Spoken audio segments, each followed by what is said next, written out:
I create supermodels, superstars. And I can assure you, I don't fail at anything. I'm going to create a superstar. I will change their lives. Watch the dreams come true. Oh my God, yes, yes, yes. What? Are you serious?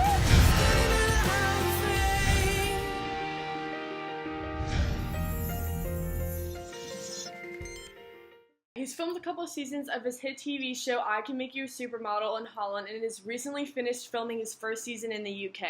He's represented and worked with some of the biggest supermodels in the world, like Naomi Campbell, Stephanie Seymour, Carrie Otis, Carla Bruni, Brooke Burke, and many more. His newest success stories, Julie Hoomans, Marjan Jonkman, and Luna, are walking the runways of the biggest fashion houses in the world, like Chanel, Yves Saint Laurent, Louis Vuitton, Dior, Valentino, Gucci, Prada, and countless others.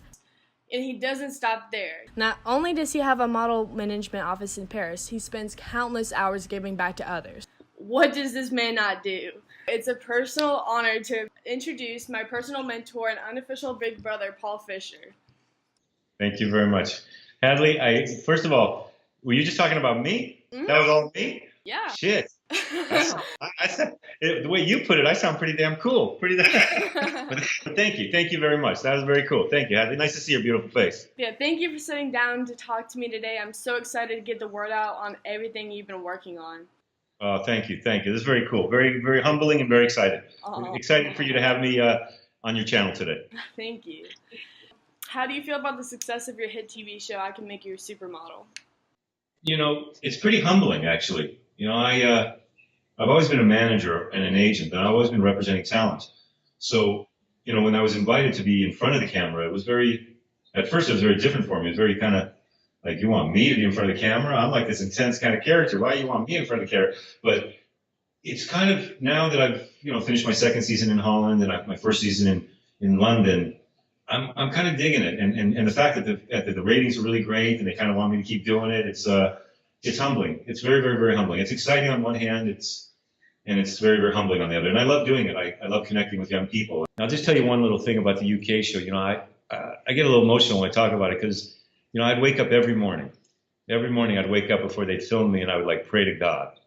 I like prayed going, God, please bring me somebody that could use my help. Somebody that I could actually, you know, be a part of their life and I could actually help them in their past, something, you know, bring me some young person that's been bullied or some young person, God forbid, that were on drugs, or bring me some young person that was having an eating issue so I can be a part of their lives and I can help them out. And I would just like pray and pray and pray. And then I would like walk down the street and then I would meet a kid that was bullied and I would meet a kid with tattoos all over her face that was doing drugs. And it was like the weirdest experience of my life because it actually kept unfolding right there in front of me. So I think I'm so proud of the UK show because the kind of kids that I found, you know, they all were very special young people and they kind of, you know, I don't want to say needed my help, but I could definitely add something to their lives and I could be a very, very positive influence in their lives. And so I think when people see the UK show, I think they're going to kind of dig it because the kids that I discovered and that I launched in the show, they were all young people that had some kind of an issue going on in their life. And so,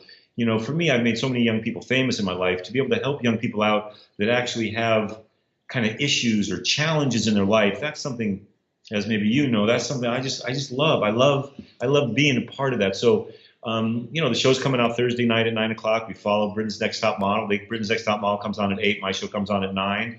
I hope that we kick their ass in the ratings. I really think we're going to kick their ass in the ratings. I think we will, just like we do in Holland.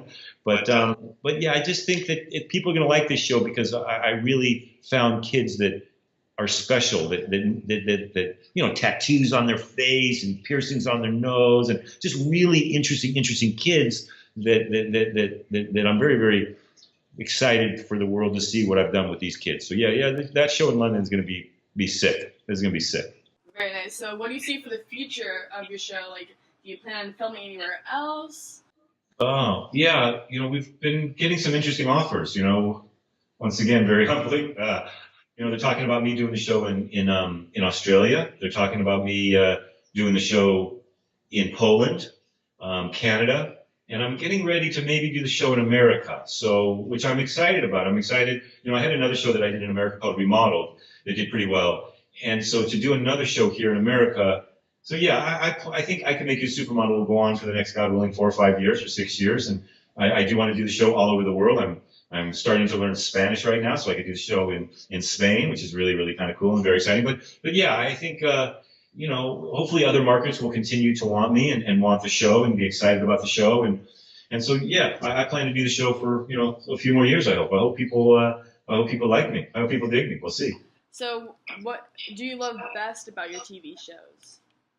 Oh, I love, I'll tell you, I'm very honored to be able to represent and have represented some of the biggest stars in the world, and, obviously now I've managed Marjan Jonkman and Julie Hoomans, like you mentioned, freaking stars at the highest level.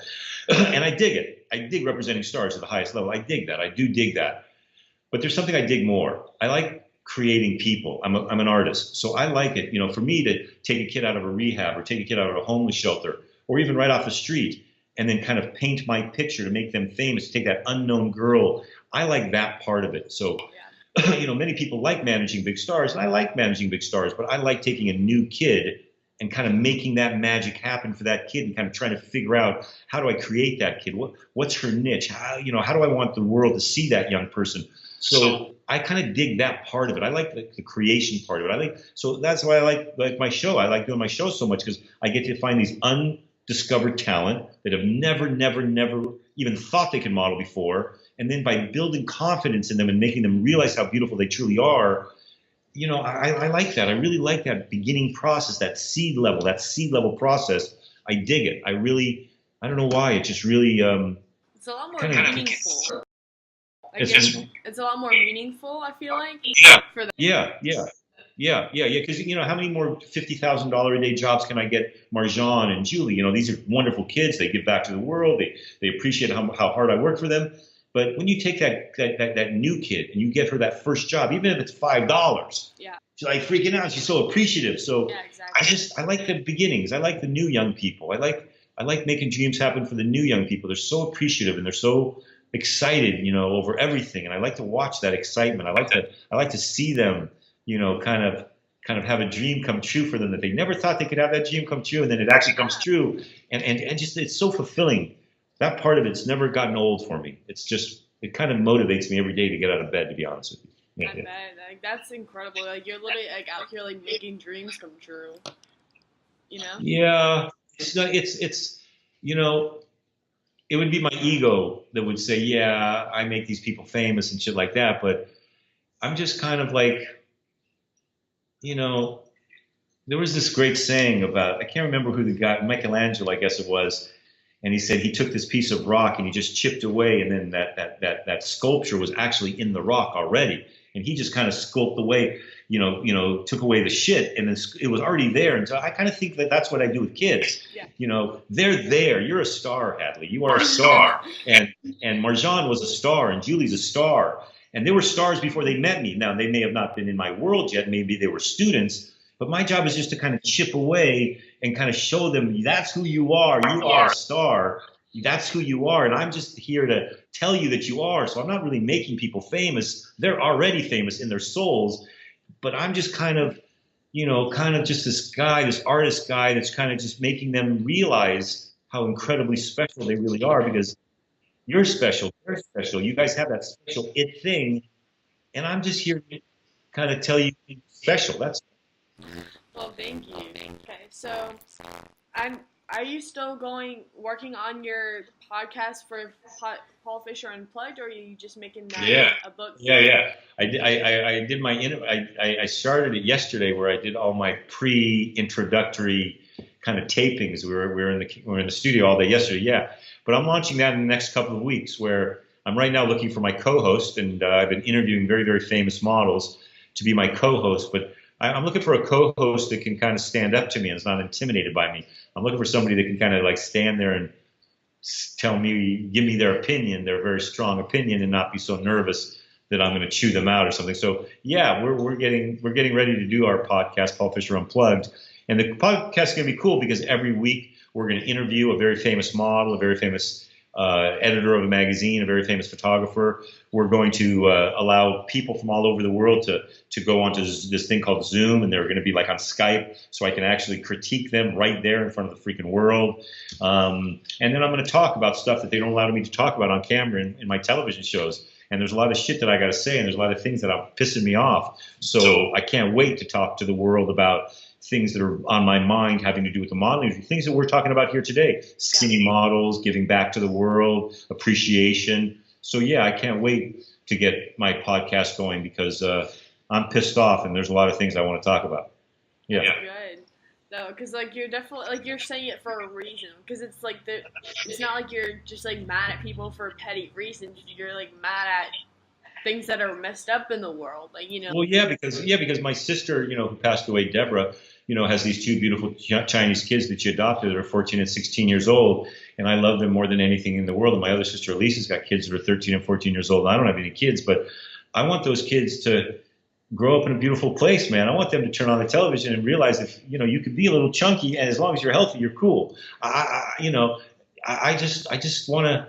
I'm pissed off not because, you know, I just want people to be treated with love and kindness and respect and have the right images going out there into the world. And because I'm in a position of power and because nobody can mess with me anymore, you know, I'm Paul Fisher. I'm like one of the most powerful guys in my business. So nobody can mess with me, you know, so I don't care. I just want to talk about the truth, and I want to help out young kids all over the world. So, you know, if I didn't have as much power as I did, if I wasn't, you know, have my face on this television show, you know, maybe I'd have to be very careful of what I had to say. Now, I don't have to be careful anymore. I'm a powerful man, so I don't care. Nothing nobody could do to me. I don't give a shit. I'm going to tell the truth. If I'm going to tell the truth, I don't care what they do to me. What are they going to do, take away my TV show? I don't give a shit. What are they going to do? They're not going to shut me up. I'm going to talk about things that are very, very, very important. And I think I was chosen to do that. You know, I became one of the most famous modeling agents in the world. Now I have this platform to talk from. And I care about young people. I love young people, and so I want to talk. There's things I want to talk about, and if people want to listen, then they're going to tune in. If they don't want to listen, turn me off. I don't give a shit. Yeah. I'm going to want you as a guest on my show. I would love that. I would love to be on your podcast. You're gonna be. That's exciting to me. I would love that. That's great. I can't wait. Anytime. So excited to see your new season. I know it's gonna be phenomenal, like always, and you're gonna be changing these people's lives in such a positive and, you know, meaningful way. So thank you for everything that you do. You're very welcome. Well, Hadleigh, I'm proud of you. I'm proud of the person that you're becoming. I'm proud. I'm very, very proud of you. I'm so excited to be a part of your life, and I'm humbled and I'm proud of what you're doing with your life and with your brand and the lives that you're touching, that you're going to touch. So I'm humbled to be with you, and I'm proud of who you're becoming. And if I had a little tiny part of it, then that makes me, that's very humbling. That's very humbling. Make sure in the UK, if you're in the UK or know anyone there, to make sure that they tune in to Paul's show. It's going to come on right after Great Britain Supermodel. Yeah. No, Britain's Next Top Model, Tyra's show. Britain's Next Top Model. And listen, watch my show, or I'll come looking for you. Watch my freaking show, you people in London, or I'll come looking for you, straight up.